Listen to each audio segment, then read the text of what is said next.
सपना एक देखोगे मुश्किलें हज़ार आएंगी।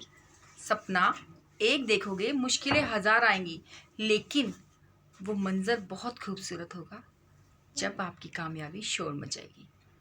नमस्कार, मैं हूं दीपा त्यागी और लाई हूं आपके लिए एक और मोटिवेशनल स्टोरी। आशा करती हूँ आपको मेरी कहानियाँ पसंद आती होंगी। अगर आपको मेरी कहानियाँ अच्छी लगती हैं तो प्लीज़ उन्हें लाइक कीजिए, शेयर कीजिए और मेरे चैनल को सब्सक्राइब करना ना भूलें। तो आज की कहानी है गिद्धों की।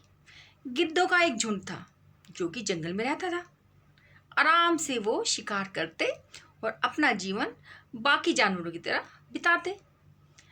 और उनका क्या काम था? उनका काम था कि वो अपना शिकार ढूंढें, अपने आप को शिकार से बचाएं और अपना जीवन चलाएं। तो ऐसे करते करते एक बार क्या हुआ, वो सारा जो गिद्धों का झुंड था वो पहुंच गया एक टापू पर। और टापू पर जाके वो बहुत ज़्यादा खुश हो गए। खुश क्यों हो गए?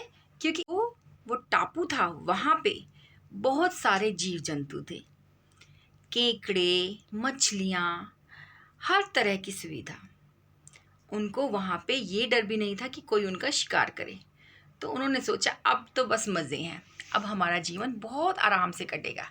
और उन्होंने फैसला किया कि इसी टापू पे रहेंगे और आराम से शिकार करेंगे और किसी से बचने की भी ज़रूरत नहीं है, क्योंकि हमारा शिकार कौन करने वाला है यहाँ पे। तो वो वहीं पे रहने लगे। तो क्या हुआ, कुछ दिन तक वो आराम से रह रहे थे। उनमें था एक वृद्ध गिद्ध जो कि ये सब देख रहा था, लेकिन उसको चिंता सताने लगी। क्या चिंता सताने लगी? वो चिंतित हो गया कि अगर हम इतनी आसानी से अपना जीवन यापन करेंगे तो हम उड़ना भूल जाएंगे, हम अपने शिकार को पकड़ना भूल जाएंगे, और यदि हमें कोई पकड़ने आएगा तो हम उससे कैसे बचेंगे? हमारी चोंच है, हमारे पंजे हैं, सभी खराब हो। तो ये जो चिंता थी ये उस वृद्ध जो गिद्ध था ना उसको सताने लगी कि ऐसे तो हम सब खराब हो जाएंगे, तो हमारी जो स्किल्स हैं वो तो बिल्कुल ही चली जाएंगी। तो उसने क्या करा, एक सभा बुलाई और सभी गिद्धों को वहाँ पे बुलाया और वो उनको समझाने लगा कि हमें ज़्यादा दिन तक इस टापू पे नहीं रहना चाहिए, क्योंकि हम यहाँ पे रहेंगे तो हमारी आदतें ख़राब हो जाएंगी, हमें आराम करने की आदत पड़ जाएगी, और कभी कोई विपत्ति आई तो हम कैसे बचेंगे। तो सभी गिद्ध ने कहा कि ये ना बूढ़ा हो गया है और ये सठिया गया है, तो इससे ये नहीं है कि आराम से बैठ के अपना शिकार खाए, ये हमें भी दुखी कर रहा है। तो किसी ने उसकी बात नहीं मानी। तो गिद्ध ने थोड़े दिन तक उनको देखा और फिर उसने फैसला किया वहाँ से जाने का, और वो वहाँ से चला भी गया। तो जब वो वृद्ध गिद्ध वहाँ से चला जाता है तो वो कुछ दिन तक रहता है। फिर वो सोचता है कि चलो एक बार देखता हूँ अपने दोस्तों को कि उनका क्या हाल है। तो वो उस टापू पे वापस आता है और वहाँ पे आके क्या देखता है, जो भी उसके फ्रेंड थे, जो भी युवा गिद्ध थे, तो वहाँ आके वो क्या देखता है, जितने भी गिद्ध थे उनकी लाशें उस टापू पे पड़ी हुई थी। वो बहुत हैरान, अरे ये कैसे हो गया। वहाँ पे कुछ गिद्ध अधमरे पड़े थे। तो उसने सोचा कि चलो इनसे मैं पूछता हूँ कि आखिर बात क्या हुई। और वो उन गिद्धों के पास जाता है और उनसे पूछता है कि भाई तुम्हारी ये हालत की किसने, बहुत दुख हो रहा है मुझे ये सब देख के। तो उसने कहा कि आपने हमें ठीक कहा था कि हमें इस टापू पे नहीं रहना चाहिए। इस टापू पे रहने से क्या हुआ, हमारी चोंच जो है वो इतनी पैनी नहीं रही, हमारे पंजे भी खराब हो गए, हम ज़्यादा तेज़ उड़ना भी भूल गए थे। और क्या हुआ, कुछ दिन तक तो सब कुछ ठीक चल रहा था, लेकिन कुछ दिन बाद यहाँ पे जहाज आ गए।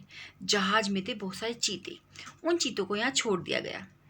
चीते कुछ दिन तक आराम से रहे, कोई भी हमें परेशानी नहीं हुई, लेकिन उन चीतों ने क्या ऑब्जर्व किया, उन्होंने देखा कि ये गिद्ध तो ज़्यादा दूर तक उड़ ही नहीं पाते और ना ही इनके पंजे काम करते हैं। तो उन्होंने हम पे हमला कर दिया। तो ने धीरे धीरे करके सभी गिद्धों को ख़त्म कर दिया, और हम जो पड़े हैं हम पे भी हमला हुआ है, इसीलिए हम ऐसे पड़े और हम भी नहीं बच पाएंगे। आपने अच्छा किया कि आप यहाँ से चले गए, नहीं तो आपका भी यही हाल होता। तो देखा आपने, ये जो गिद्ध है ये है हम, और वो जो टापू है वो है हमारा कंफर्ट जोन। कंफर्ट जोन में जाके क्या होता है, हमें बहुत अच्छा लगता है, हमें लगता है सब कुछ ठीक है, लेकिन जो हमारी स्किल है, जो हमारी क्षमताएं हैं, हम उनको भूल जाते हैं।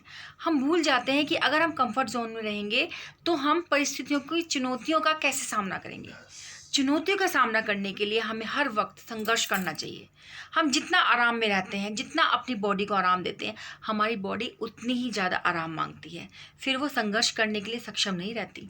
इसीलिए हमें हर परिस्थितियों में संघर्ष तो करना ही चाहिए और अपनी स्किल को निखारते रहना चाहिए।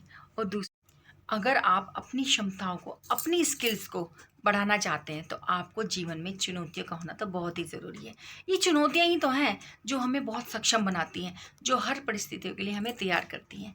तो गौर कीजिए, कहीं आप तो किसी ऐसे कंफर्ट जोन में नहीं है जहाँ से निकलना बहुत ज़रूरी है।